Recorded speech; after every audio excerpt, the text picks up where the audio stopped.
Jaeger, and Coke. All right. Hi, everyone. I'm Phil Albertelli, and this is The Week in Doubt, episode 182. So I'm going to dive right in this week. First up, we have a fun little story concerning the delightfully annoying Gwyneth Paltrow. And this is from a Pathos article written by the friendly atheist himself, Hemant Mehta. Did I just butcher his name? Probably. The article is entitled, Gwyneth Paltrow is now promoting skincare products that have been meditated over. I said meditated over, not reining in the sixth sense of humor. We're not even a minute in yet. But anyway, back to the article. Here we go. Last year we wrote about actress Gwyneth Paltrow because she was promoting the idea of women getting their vaginas steam. This isn't me, this is them. Vaginas steam cleaned to balance their hormone levels. As everyone who knows things pointed out, the procedure won't accomplish anything. Now she's back with even more pseudoscience. The latest goop, and they're typing it like that's an official publication. It looks like italicized. The latest Goop newsletter promotes a skincare product that supposedly works because it's quote-unquote treated to extensive prayer, meditation, and music before ever appearing on shelves. Because we all know applying lotion to your body is pointless unless it has been treated with meditation and chants. Well, Hemit's a little catty in this one. It's about doing anything to increase the energy of the products, founder Annie de Mamiel.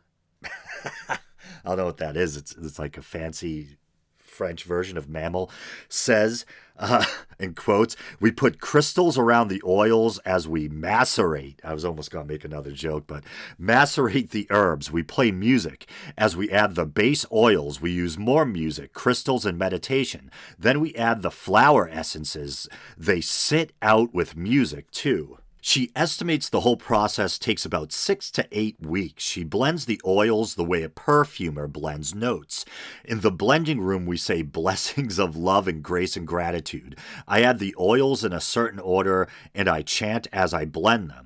I like to burn frankincense as I do it to clear the room. It's sacred, energizing, and such a pure smell. Each product has its own chant. Once the blend is ready, I meditate. Usually 3 words of intention come up for me in that meditation, and I like to put those on the label. Then it macerates for you must be sore after macerating for 2 months. That's a very long way of saying, give us money for this bullshit product. And that's the author swearing, not me.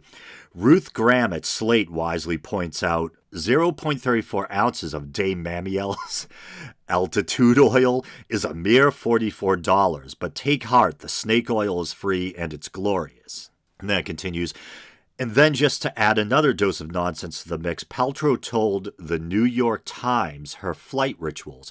I drink tons of water and I have a vitamin sachet, is that the right pronunciation, that I put it in it. Also, I moisturize my skin and put on a mask. I try not to eat rubbish either. I'll pack salad and fruit. If I'm going on an overnight flight, I'll drink whiskey or a glass of wine and then go to sleep. But on day flights, I'll try not to drink. When I land, I try to find a sauna to sit in for 20 minutes to help me sweat out all the germs from the plane. And then this is the author commenting, I've been in a lot of airports. I've never landed and thought to myself, let me go find a sauna. I was sitting next to mere mortals. Someone help. What's amazing is that Paltrow, like Jenny McCarthy, is selling this drivel and people are buying it.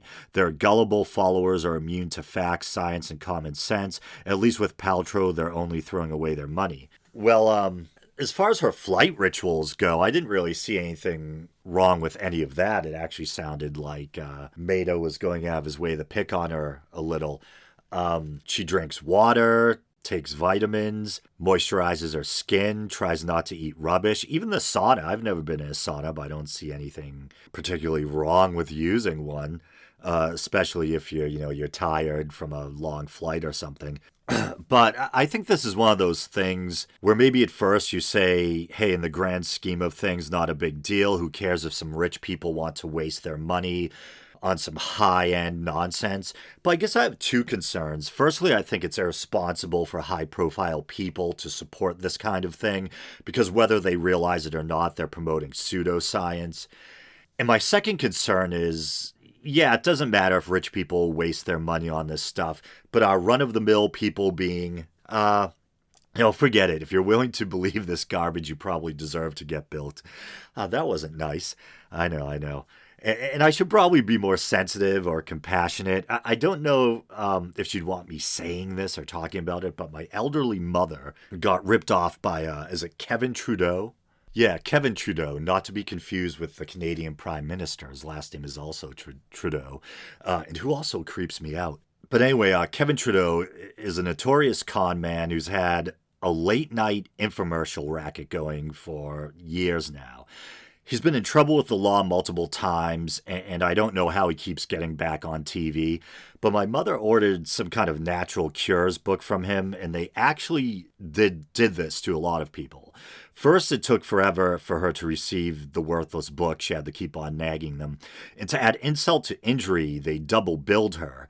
But I think she was able to successfully fight it, but it seems that was their MO. They would double bill people, and then after a prolonged period of time, you might or might not end up actually receiving the BS book you paid for, or should I say paid twice for. And if you think I'm slandering the guy or whatever, or if you don't know much about him, look him up on Wikipedia or Google him, or you can probably look him up with the Better Business Bureau. He's done infomercials on everything from natural cures to financial or real estate stuff. And I think he's actually served time before. I know he's been in trouble with the law multiple times. But anyway, next up, it seems astrophysicist slash science communicator Neil deGrasse Tyson has gotten himself into more Twitter trouble. So here's the quote or the tweet. He said verbatim, if there were ever a species for whom sex hurt, it's surely one extinct long ago. So when I first read it, I got the gist loud and clear. He's saying that since sexual reproduction is how we perpetuate or propagate the species, creatures who found sex too painful to tolerate would have died off because they were unable or unwilling to reproduce. And I think there's a really valid point to what he's saying. It explains why we're so interested in sex, why it feels so good. It's nature's way of trying to make sure we reproduce. But there are some exceptions, and people online were quick to correct Neil. A number of people tweeted him directly with examples of animals who have painful sex. But I'm looking at a Wired article right now that lists a number of different animals. And there's this cute little mousy looking thing, the Antechinus or Antichinus or something like that. Antechinus. It says it's not a rodent, it's a marsupial. It's a marsupial that lives in Australia. Its males have so much sex that they bleed internally and go blind, and their hair falls out and they die. It's interesting how they say only the males have so much sex. Are they having sex with each other, or are they super promiscuous? And then cats. Everyone probably knows, or most of you, that cats have some kind of weird spines or barbs on their penises, not to get too graphic. And we've probably all heard the kind of jarring sound at night of cats mating. Cats have barbed penises that scrape up the lady's inside, something fierce. Penile spines. Praying mantis. Female praying mantises and a lot of female spiders eat the males after mating. Ducks. Female duck vaginas corkscrew in the opposite direction of male ducks' penises. This is apparently evolution's way of keeping the males out because male ducks are... this is the article, not me, because male ducks are assholes. Anglerfish, bedbugs. Bedbugs are traumatic inseminators. Wow. There's like a death metal song or title or something in there somewhere. Males pierce the females' abdomens with their sharp penises and inseminate them. People are on this list. Everything's not always awesome down there, you guys. Human sex can be painful for both parties, and it's treatable disorder called dyspareunia or something like that. Yet somehow we're still here. Yeah, it is kind of weird how, in some cases, evolution hasn't managed to weed out the painful aspect or even deadly aspect of reproduction for certain species. But speaking of people, I was going to say, hey, Neil, have you ever had someone on top of you and suddenly your thing bends? Pretty painful. Damn, that was too much information, wasn't it? This seems to be a reoccurring theme on the show. But moving on. Time for one last story. And this is another one from Pathos. It involves a man in Germany fined for blasphemy. Yes, blasphemy in the year 2016. Okay, and this, as I said, from Pathos, written by Matthew Facciani, I think it is. Fasciani. German man is fined for having blasphemous bumper stickers. In Munster, Germany, Albert Voss was fined over 500 for having blasphemous bumper stickers on his car. Germany is one of the few Western European countries that has enforceable blasphemy laws. Not only was Mr. Voss fined, his license was suspended. Some of his bumper stickers read, "The church is looking for modern advertising ideas. I can help." Okay. The next one, Jesus, our favorite artist, hanging for 2,000 years, and he still hasn't got cramp. These are really bad bumper stickers. What's the cramp thing got to do with the artist thing? I thought maybe they're going to go like for something like he was hanging like a piece of art, but let's make a pilgrimage with Martin Luther to Rome. Kill Pope Francis. The Reformation is cool. Then that's another one that's just kind of brazen, but there's no real humor to it, but it seems like it's trying to be funny. And then it continues, okay, I can see the Kill Pope Francis one being pretty problematic, but why not just call it hate speech? As Hemant Mehta points out, where do we draw the line? According to the German law, blasphemy is illegal when it is capable of disturbing the peace. But how can we really determine that? Blasphemy laws are quite antiquated, and I was surprised to learn Germany still enforces them.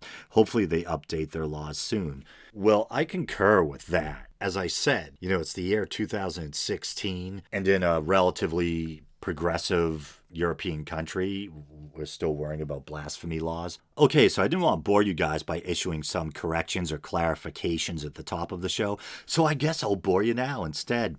So first up, in episode 181, I quickly rattled off a list of peoples who had conquered or oppressed the Jews in antiquity. To put into context, I was discussing what I referred to as the tragic history of the Jewish people. Well, I lumped Persia in with the group of conquerors and oppressors. Even at the time, I felt like I should have brought some nuance into the conversation, but I was trying to keep things brief. It's true that after the Persians defeated the Babylonians, the Jewish people did find themselves under Persian rule, but comparatively, the Jews had it a lot better under the Persians than under the Babylonians. The Persians had a rather enlightened view on religious freedom and self-governance, and Jews who had been living in captivity and exile under the Babylonians were allowed to return home under Persian rule. So perhaps I'm just being neurotic, but I felt a need to make that clarification.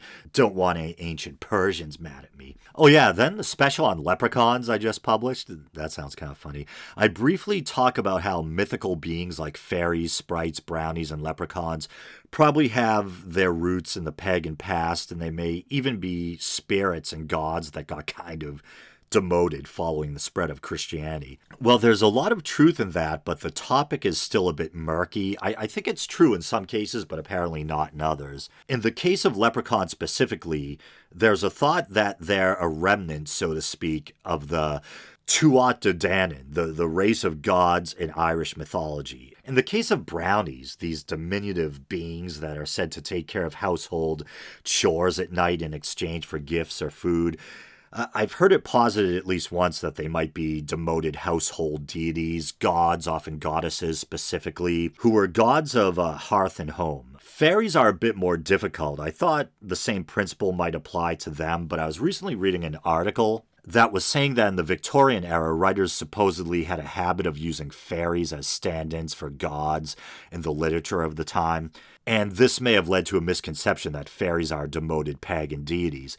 But it really wouldn't surprise me at all if many of these fairy-like creatures are echoes of the pagan past, echoes of animistic spirits like dryads and nymphs, etc. Then there's an old Christian theory that fairies are demoted angels who got shut out of heaven, but weren't evil enough for hell, or even a weirder belief that they were spirits of the dead.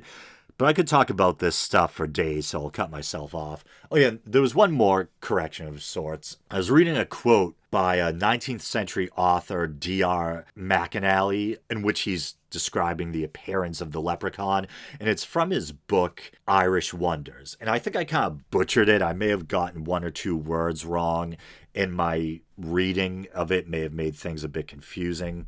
So I'm going to take another crack at it now. He is about 3 feet high and is dressed in a little red jacket or roundabout, with red breeches buckled at the knee, gray or black stockings, and a hat, cocked in the style of a century ago, over a little old withered face. Round his neck is an Elizabethan ruff, and frills of lace are at his wrists. On the wild west coast, where the Atlantic winds bring almost constant rains, he dispenses with ruff and frills and wears a frieze overcoat over his pretty red suit. So that unless on the lookout for the cocked hat, you might pass a leprechaun on the road and never know it's himself that's in it at all. So that's it. So thanks for listening, and you guys know the drill. Facebook, Twitter, YouTube. You might be watching the YouTube version now. If you want to throw me a few bucks because you dig what I do, you can use the PayPal widget on the Podbean page. Just go to Podbean, look for The Week in Doubt. Or you can go to patreon.com/The Week in Doubt and support the show for as little as 99 cents a month and quit anytime you want. All right, until next week.